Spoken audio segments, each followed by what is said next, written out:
ঝড় বৃষ্টি কাদা রাত দিন যাই হোক, ডাক পেলেই লাশ নিয়ে ছুটে চলতে হয় বন জঙ্গলে, থানায়, মর্গে বা নিহতের বাড়িতে। সাধারণত অস্বাভাবিক মৃত্যু, হত্যা, দুর্ঘটনা হলেই ডাক পড়ে বেলাল মল্লিকের। মোড়লগঞ্জের বারৈখালী গ্রামের বেলাল মল্লিক ২০ বছর ধরে এই পেশাগত কাজটি করে যাচ্ছেন। একাই বাগেরহাট জেলার মর্গে নিয়ে যান লাশ, আবার পোস্টমর্টেম শেষে সেই নিথর কাটাছেঁড়া দেহটা নিয়ে ছুটে চলেন মোড়লগঞ্জের পথে। বাস্তব জীবনে চরম দুঃসাহসিক এই কাজটি করে তিনি পরিবার নিয়ে বেঁচে আছেন। আমার ৩ সন্তান, আমি কোনো মতে বাইসে আছি। এই ৩টে সন্তান আর এই সংসার চালাইতে আমার খুব কষ্ট হয়।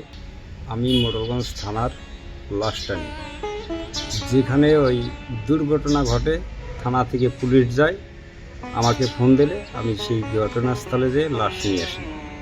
এখান থেকে থানার থেকে বাগেরহাট যাই, বাগেরহাট থেকে পোস্টমর্টমের পরে সেই লাশ তার বাড়ি পৌঁছে দিই। আর একমাত্র অবলম্বন ভ্যান নিয়ে ছুটে যান ঘটনাস্থলে, তারপর লাশ নিয়ে পৌঁছান সদর হাসপাতাল মর্গে। ডোমেইন কাটাছেঁড়া লাশ নিয়ে আবার পাড়ি জমান নিহতের আত্মীয় স্বজনের কাছে। এভাবেই শত শত লাশ নিয়ে এপার ওপার করেছেন তিনি। জরাজীর্ণ একটি ভাঙ্গাচোরা ঘরে কোনোভাবে ছেলে মেয়েদের নিয়ে কোনো মতে বেঁচে আছেন। আমার ঘর বাড়ি, আমি গরিব মানুষ, ভ্যান চালক। আমারে যদি সরকারি কোনো সহযোগিতা পাই আমি একটু তাতে খুশি হই। আমি গরিব মানুষ, অ্যাক্সিডেন্ট করে আমার পাও পঙ্গু হয়ে গেছে, হাত ভেঙে গেছে, আমার হাত পাও দুটোটাই ভাঙা। আমরা রাস্তায় বাইরের কোনো পথ নাই আমাদের। আমার ছেলে মেয়ে স্কুলে যাইতে পারতেছে না, ছেলে মেয়ে খুব স্কুলও বন্ধ হয়ে যাইতে আছে। ছেলে মেয়ে খুব স্কুলে যাওয়ার জন্য খুব আমরা করি, একটু রাস্তার জন্য আমরা রাস্তা পাইনি। আপনাকে দ্বারা একটু আবেদন জানাই, আমাকে তো এই রাস্তাটা একটু করার চেষ্টা করে দেন আমাকে। এই তো ঘর নাই, ঘর ভাঙ্গা চুরা। তারপরে আমার স্বামী এই থানায় লাশ টানে কয়টা টাকা ইনকাম করে, সেই দিয়ে আমরা কোনোরকম চলি।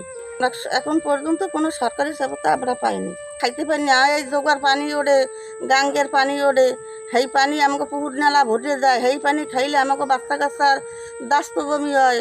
আমরা চাই যেন একটু আমাকে পানি যেন খাইতে পারি, সেই একটু আমাকে সহযোগিতা করে। প্রথম লাশ টানতে একটু ভয় করতো, কিন্তু এখন আর সেই ভয়টা নাই, এখন ভয় করে না। দীর্ঘ ২০ বছরের পেশাগত জীবনে লাশ টেনেছেন প্রায় ২,০০০ থেকে ৩,০০০। এলাকায় কোনো দুর্ঘটনা বা অপমৃত্যু হলে কিংবা খুন হলেই তার ডাক পড়ে।